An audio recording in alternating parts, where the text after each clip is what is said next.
Thank you, sir. Before I request Dr. Raj for the concluding remarks, just a small question from my side. Um, since the Treaty of Westphalia and the concept of modern nation state, the West in particular has been divorcing itself from the interference of religion in the affairs of the state, or vice versa. And it's basically a secular model there where state and religion do not necessarily have anything to do with each other. Whereas in South Asia, when we look at South Asia, it's not only that people are very possessive of their religions. Most of the time, the states are resorting to religious mantras and religious slogans as part of state policies. And South Asia is far from, still far way, a long way from the secular ideal, even in a country like India, which had been espousing the secular ideal for a long time. It is trending away from that ideal. So religion is basically a fault line in South Asia. So the examples that you've given of the European Court of Human Rights and Inter-American Court of Human Rights, they do not have such fault lines which can be the deal breakers. So how do you think South Asia can overcome or smooth over this obstacle of uh, heightened religious sentimentality and religious interference with the affairs of the state? Thank you. So very, challenging questions, particularly for South Asia. Now, again, if I go back to Europe, just before Westphalia was, agreed upon by the states, it was, of course, the crusade, the wars between Protestant and Catholic, and that continued a prolonged period of time. I think Europe was continuing these kind of killings for quite long, and again, after the establishment of nation states, it was not a smooth transition.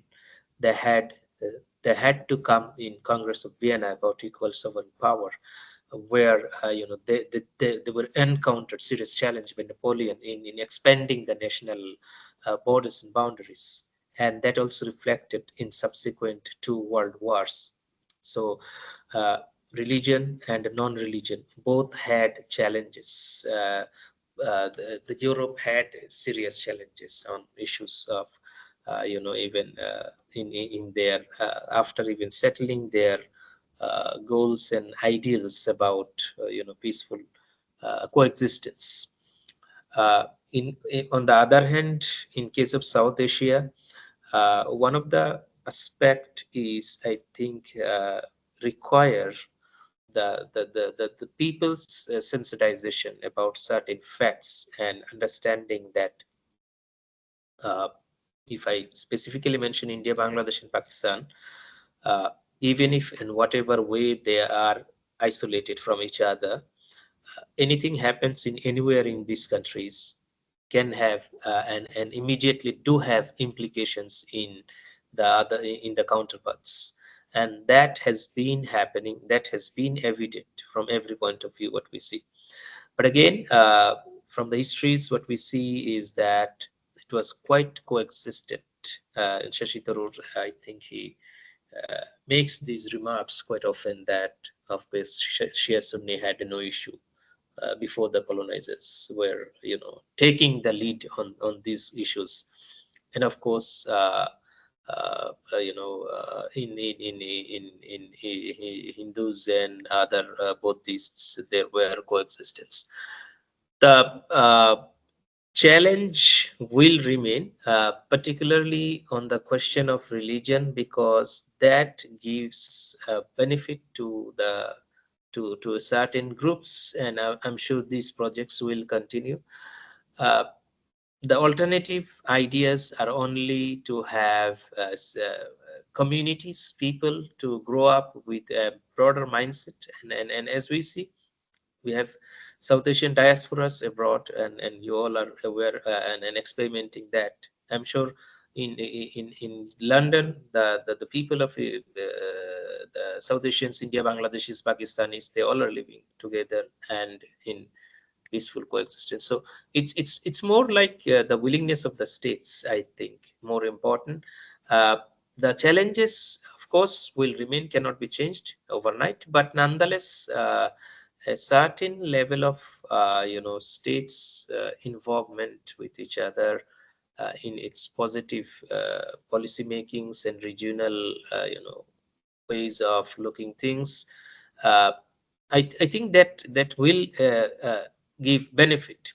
Moreover, focusing what Professor Yuvraj in Nepal try to articulate is that focusing on economic development is also very important. I think when this question comes, the priorities of South Asian common citizens, common nationals are not questioning about the economic aspects. So I think that is where we need to give more focus and emphasis, because economic challenges, progressing individuals' fate is more important, and it is important.